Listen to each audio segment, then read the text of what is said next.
Shri G.T. Thompson IAS is a Kerala cadet 1980 batch. He has held many high positions in state and central government departments. The Orthodox Church is proud to have him as a member. He is a good orator, a counselor and teacher. Presently, he is the Director General of Sports Authority of India. Now I request Mr. G.T. Thompson IAS to say a few words.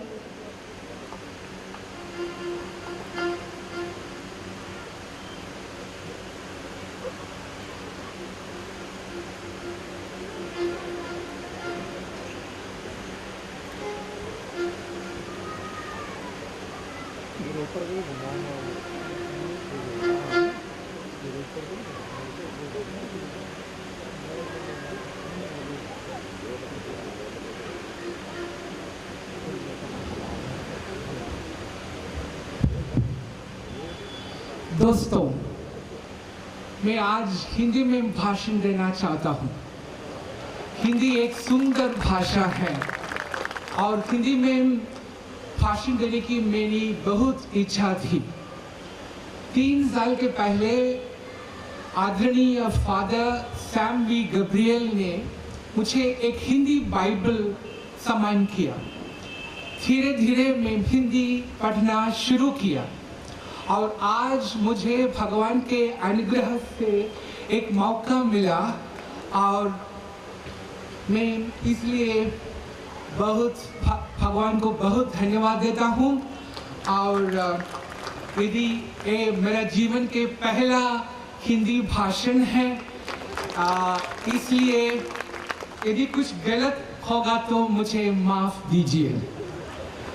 Doctor यूहानोन मार डेमेट्रियोस दिल्ली के metropolitan के अनुग्रह से, doctor Abraham मार Seraphine Bangalore के metropolitan के अनुग्रह से, मेरा प्यारा मित्र श्री राजीव शर्मा सीएमडी ग्रामीण विद्युतीकरण निगम, भाइयों और बहनों, सबसे पहले मैं अशक्त बच्चों के लिए एक परियोजना शुरू करने के लिए सेंट बेसिल ऑर्थोडॉक्स चर्च के पादरी फादर जॉर्जी कुरियन थॉमस और इस छोटी बस्ती के सभी सदस्यों तथा सेंट ग्रिगोरियस चैरिटेबल सोसाइटी के सभी सदस्यों को बधाई देता हूं।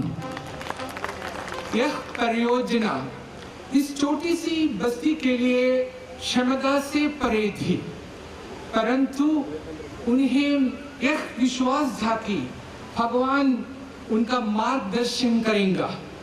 उन्हें एक विश्वास था कि परोपकार के लिए उनके जोश को समान विचारधाराओं वाला व्यक्तियों का समर्थन मिलेगा। उनके पास इच्छा शक्ति थी और इसलिए उनके पास मार्ग भी था। मुझे आज भी याद है जब मैं पहली बार इस चर्च में कुछ भाषण देने के लिए आया था। मुझे इस चर्च में सबसे अच्छी बात यह लगी कि हम सदस्यों में एकता की भावना है। ईसाइयों और हिंदुओं को कंधे से कंधा मिलाकर एक साथ खड़े होकर ईश्वर की आराधना करते हुए देखना एक अद्भुत दृश्य था। मैंने कुछ गरीब लोगों को अत्यधिक श्रद्धा के साथ खड़े हुए देखा, परंतु उन्हें यह मालूम नहीं कि वहां क्या हो रहा है। प्रार्थना मलयालम में थी। वे एक शब्द भी समझ नहीं पा रहे थे। उनके लिए भाषा कोई मायने नहीं रखती थी। उनके विश्वास में कोई फर्क नहीं पड़ा। उनके वस्त्र कोई मायने नहीं रखते थे। उनकी परवरिश में कोई फर्क नहीं था। जो कुछ भी मायने रहता था वह थी सर्वशक्तिमान और सर्वव्यापी ईश्वर की पवित्र उपस्थिति। मैं वास्तव में यह दृश्य देखकर प्रभावित हुआ और प्रार्थना की कि ईश्वर मुझे इस चर्च के लिए उपयोगी बनाए। ईश्वर ने मेरा प्रार्थना सुन लिया। एक दिन रेवरेंड फादर जॉर्जी कुरियन थॉमस तथा इस चर्च के कुछ गतिशील सदस्यों ई के कोरुथ के जोस मैथ्यू पी जॉन मेरे घर आया। उन्होंने मुझे अपनी महत्वाकांक्षी परियोजना आंचल प्रस्तुत की। समाज के लिए कुछ अच्छा करने का जोश मुझे वास्तव में छू गया। उनके लिए एक भावना नहीं था कि यह परियोजना ईसाइयों की तुलना में गैर ईसाइयों को लाभ पहुंचाएगी। तो क्या यदि ईश्वर ने मनुष्य बनाया है तो उसने सभी को अपनी छवि के अनुसार बनाया है। ईश्वर के लिए सभी एक है। हिंदू, मुसलमान, ईसाई सब एक है। जब आप किसी दुखी व्यक्ति की सहायता करते हैं तो आप उसके मूल देश के बारे में नहीं पूछते हो, आप उसके धर्म के बारे में नहीं पूछते हो, आप उसकी भाषा के बारे में नहीं पूछते हो। मुझे इस समूह में कुछ परोपकारी व्यक्ति, गुड सैमरिटन्स मिले। उनकी परियोजना अशक्त बच्चों, विशेषकर गरीब और दलित बच्चों की सहायता करने के लिए एक केंद्र स्थापित करने की थी। वे उन्हें शिक्षित करना चाहते थे, उन्हें आत्मविश्वास बढ़ाना चाहते थे, उन्हें फिर से बजाना चाहते थे ताकि वे समाज के सामान्य बच्चों के साथ कंधे से कंधा मिलाकर खड़े हो सके, अब जीवन के संघर्ष को आत्मविश्वास के साथ सामना कर सकें। और लागत 1.5 करोड़ रुपए। मैंने उनसे पूछा, आप इतनी अधिक राशि कैसे जुटाएंगे? उन्होंने कहा कि वे एक संगीत संध्या का आयोजन करना जा रहे हैं। चर्च के सदस्यों से छोटा छोटा योगदान आदि भी इकट्ठा करेंगे। मुझे मालूम था कि यह एक कठिन कार्य है। अचानक से मुझे एक विचार आया, क्यों ना किसी सार्वजनिक क्षेत्र की कंपनियों से उनके कॉर्पोरेट सोशल रिस्पांसिबिलिटी अथवा CSR के माध्यम से इस परियोजना को मदद देने के लिए पूछा जाए। मेरे एक अच्छा मित्र राजीव शर्मा REC के अध्यक्ष हैं। हम दोनों कुछ वर्ष पूर्व ऊर्जा मंत्रालय में साथ थे। मैं राजीव शर्मा से परिचित हूँ।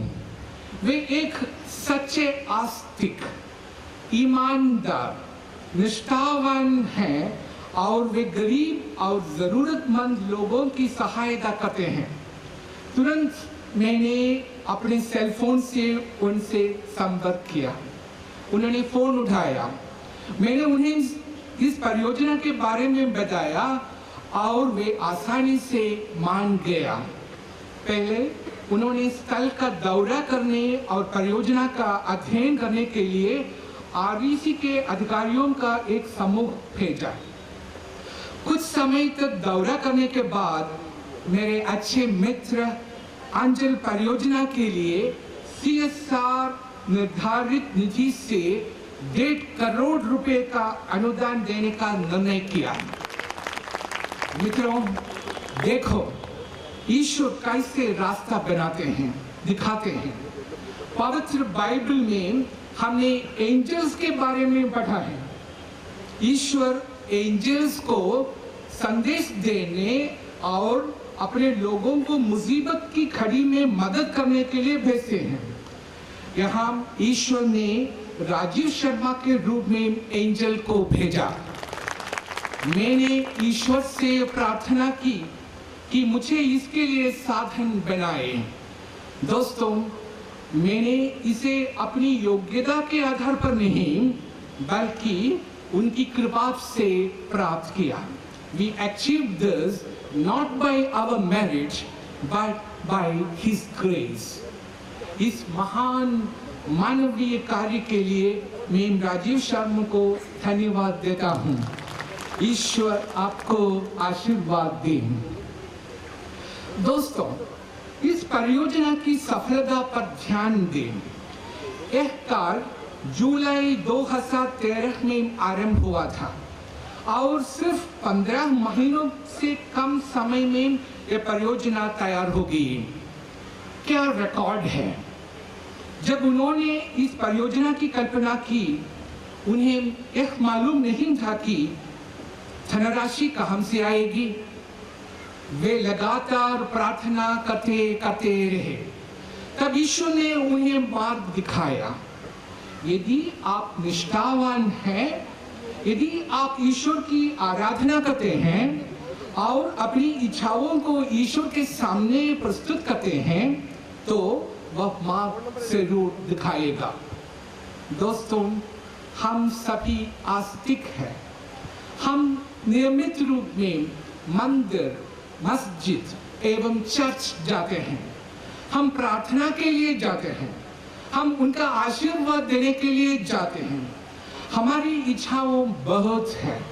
हम कभी भी संतुष्ट नहीं होते हैं। हम उससे भी कभी संतुष्ट नहीं होते हैं जो हमारे पास है। इसलिए हम धन, संपत्ति, आभूषण, अब जीवन की सारी अच्छी चीजों को इकट्ठा करने में लगे रहते हैं। हम खर्चे बचाने के लिए पूरा जीवन व्यतीत करते हैं। हमें पैसा और पैसा और पैसा चाहिए। परंतु याद रखें, एक दिन धन के लिए पागलपन समाप्त हो जाएगा। एक दिन आएगा जब हम धरती माँ को अलविदा कहेंगे और हम अपने ईश्वर से मिलेंगे, तो वे क्या कहेंगे? दोस्तों, ईश्वर आपसे ये नहीं पूछेंगे कि आपने कौन सी गाड़ी चलाई, चाहे वह BMW, ऑडी और बेंज हो। वह आपसे यह पूछेंगे कि आपने कितने लोगों को गाड़ी में बिठाया जिनके पास परिवहन का साधन नहीं था। दोस्तों, ईश्वर आपके घर के वर्ग फुट, स्क्वायर फुट के बारे में नहीं पूछेंगे। वे आपसे यह पूछेंगे कि आपने अपने घर में कितने लोगों को स्वागत किया। दोस्तों, ईश्वर आपसे यह नहीं पूछेंगे कि आपने कौन से और किस ब्रांड के कपड़े पहने। वे केवल आपसे पूछेंगे कि आपने कितने लोगों को कपड़े पहनाए। दोस्तों, ईश्वर आपसे यही नहीं पूछेंगे कि आपका उच्चतम वेतन क्या था। ईश्वर केवल आपसे पूछेंगे कि आपके इस वेतन के प्राप्त करने के लिए चरित्र के साथ छेड़छाड़ की। दोस्तों, ईश्वर आपसे यह नहीं पूछेंगे कि आपका पद नाम क्या था। वे केवल आपसे यह पूछेंगे कि आपने अपना काम अपनी क्षमता के अनुसार किया है अथवा नहीं। दोस्तों, ईश्वर आपसे यह नहीं पूछेंगे कि आपके कितने मित्र थे। वे केवल आपसे यह पूछेंगे कि आप कितने लोगों के सच्चे मित्र थे। ईश्वर आपसे यह नहीं पूछेंगे कि आपके पड़ोसी कौन थे। वे आपसे केवल यह पूछेंगे कि आप अपने पड़ोसियों के साथ कैसा व्यवहार करते थे। दोस्तों, ईश्वर आपसे यह नहीं पूछेंगे कि आपकी त्वचा का रंग क्या है। वे केवल आपसे आपके स्वभाव के बारे में पूछेंगे। दोस्तों, सबसे महत्वपूर्ण परीक्षण यह है कि क्या हम भगवान की सच्ची छवि में मनुष्य की तरह रहते थे और